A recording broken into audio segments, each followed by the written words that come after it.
Welcome back. I'm Tedward, and it's a snowy day, and we're here to answer the question, can you drive rear-wheel drive in the snow? Obviously, I'm going to. The answer is yes, but it's always yes, but it's not that simple.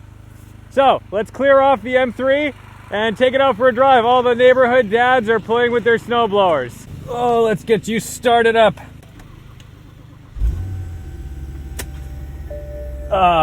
Love that Butler. Piece of crap. All the obsessed garage people are gonna hate this, but it must be done. I'm currently on Vredestein Windtrack Pros. We're gonna see how they do in the snow. Right off the bat, there we go, we're out. Let's go get some heat in this car, and then we'll go have some fun. All right, while we're warming up, why do people think that you cannot drive a rear-wheel drive car in the snow? I genuinely think that people just have this vision of the 1970s with people in like Mercury Cougars getting stuck in Boston with 10 people trying to push like a 5,000-pound car out of a spot. One of the beautiful things about rear-wheel drive, the immediate U-turn. Isn't that beautiful? No three-point turns in the snow.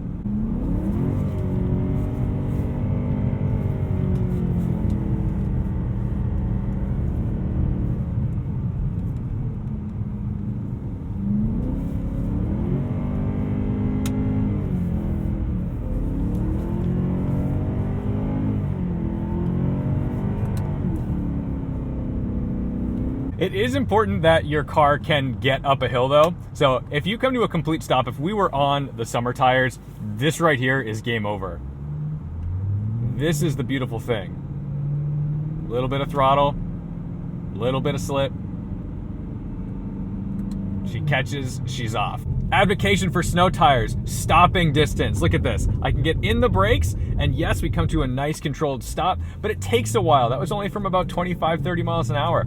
If we were on the summer tires or kind of a junky all season, or just going straight for a while, no one's coming to help us. That's not going to be good. So highly recommend you get a set of snow tires, whether you're in all-wheel drive, front-wheel drive situation. Just put on the winter tires. You got to do it because your all seasons are no seasons and your summers are literally useless, absolutely useless.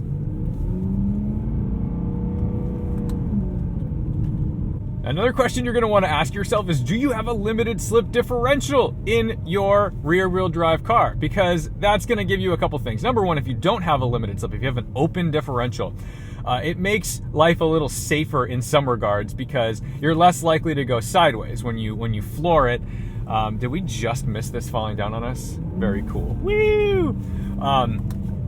When you floor it, you're not going to go sideways quite as much because one wheel is going to spin up, the wheel with the least amount of grip, which sounds good in a straight line when you don't want to go sideways, but it's bad because that's the wheel with the least amount of grip, which means it's probably not going to help you get out of a precarious situation. For example, you're stopped, you're on ice, left rear is on nice, dry, juicy pavement, ready to go, right one's on black ice.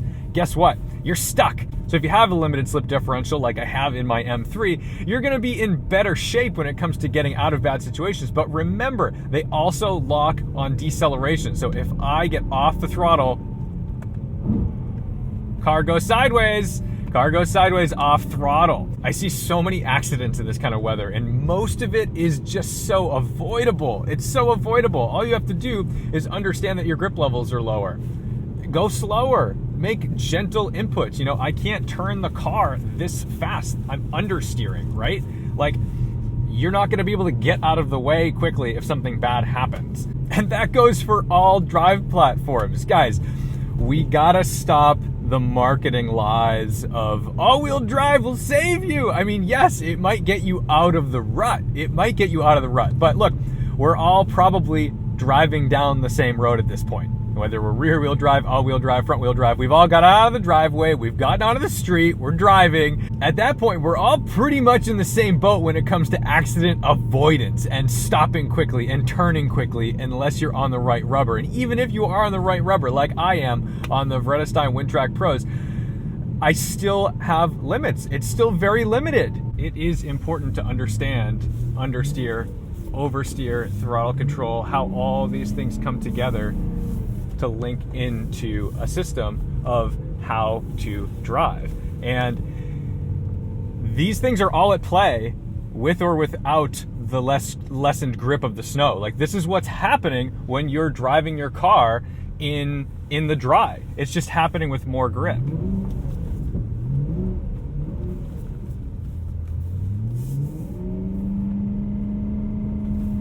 Like, there's no magic. Every input I have has an output. And if you're in a situation where you need to recover from a situation, there's always something you can do, for the most part, if there's grip, to make it happen. So I love driving rear-wheel drive just because it gives me a little more excitement while I'm driving the car, and it hones my skills more than, say, doing e-brake turns in a front-wheel drive car. I mean, heck, I drove a 350Z in the snow for 6 years. That was my winter car. That was my daily driver all year round. Preparing for a corner, right? Slow down early. If you just try to rip into this corner, you're gonna understeer. It's not gonna go well for you. Big hill, steep, just take our time.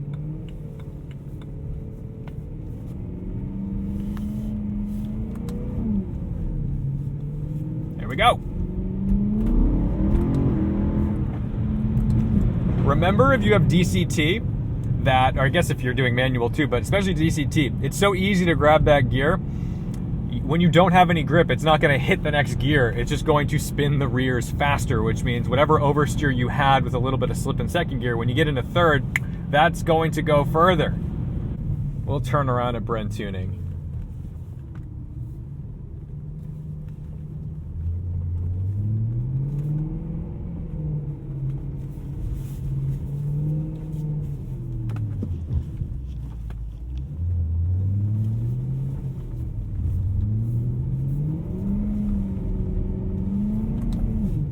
So ultimately, my advice is not to run out and get a rear-wheel drive sports car for the winter. No, isn't ideal. No, it's not ideal, but it's possible, and it's really not that bad. If you're not comfortable driving with a little bit of oversteer, I mean, obviously I'm inducing this, I'm exaggerating it, but if you're not comfortable with that, maybe it's a good idea to get comfortable with that. And if you do start getting comfortable with it, don't get too comfortable. Because remember, these telephone poles and trees, they don't go anywhere just because you're having fun in the snow. If you hit them, you still total your car. It's game over. It sucks, and you could really hurt yourself. Remember that when you're drifting around in parking lots too. Those light poles, scope them out. Make sure you know where they are. Understand the grip levels in the lot. Don't just go flinging your car at 50 miles an hour and find out that, oh no, I can't stop, and then go sideways into a pole. Chances are, if you crash your car in the winter like that, it's going to be sideways into a pole. And I don't really want to feel a pole come through this door. Well, thank you guys so much for watching, liking, commenting, and subscribing. Don't be afraid of rear-wheel drive in the snow. Don't forget to respect the drive, and I'll see you in the next one.